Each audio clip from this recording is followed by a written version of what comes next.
Natasha, we've played a lot with intention. We've probably gone around it in different ways, encompassing it into these big balls of things we can play with.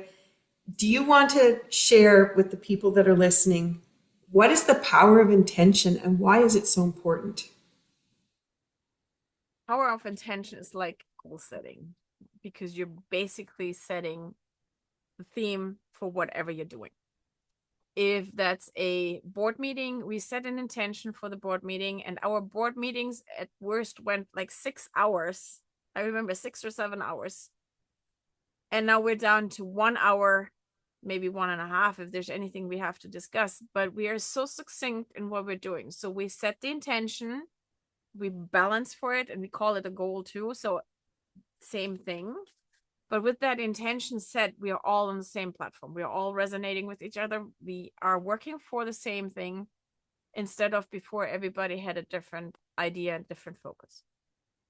Personally, in my life, I work with intention a lot, sometimes more intuitively. That I have base intentions that are always in place. So when I work with a client, I always work for the client's best interest.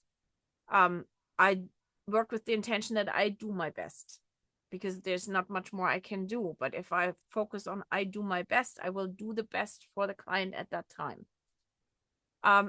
All things like that all of a sudden provide a framework that you're maneuvering in. It's not limiting to what you're doing, but it provides focus. And it directs the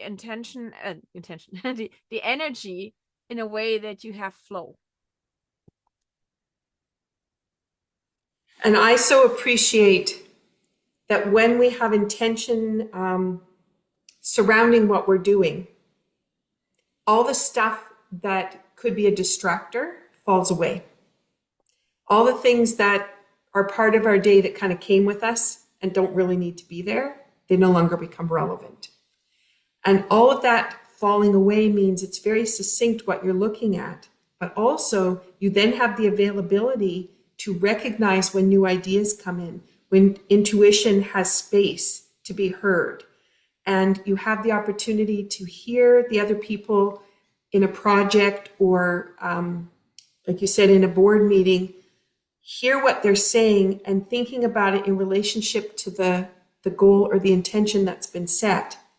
And when that's in place, our opinion or our background or our need to be right or our judgment, that all falls away because it's no longer relevant to the outcome.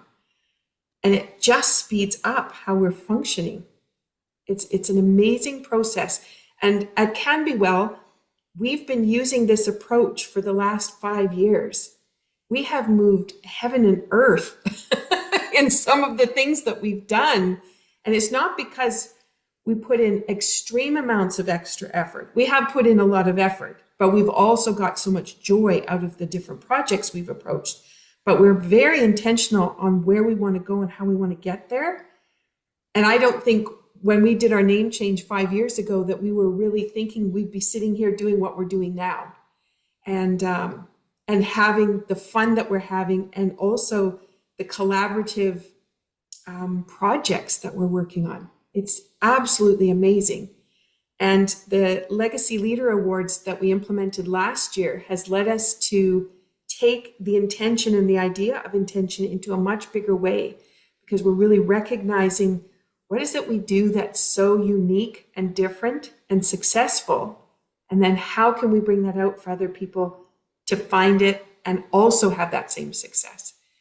And that's the power of intention.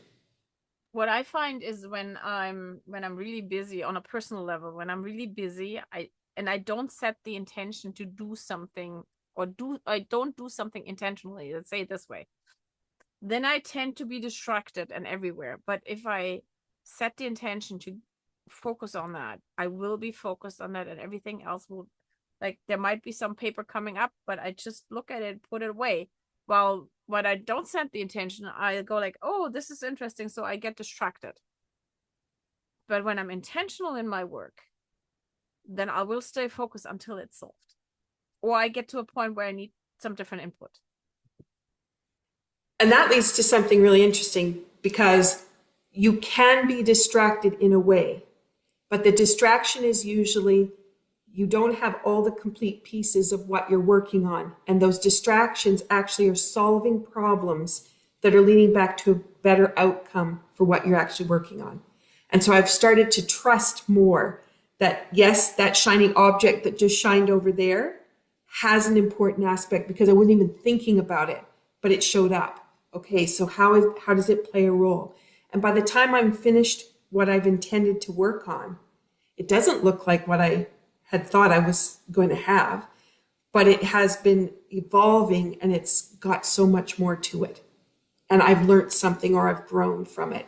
And as we talk about the idea of growth and change, intention setting is so powerful to bring us around to that.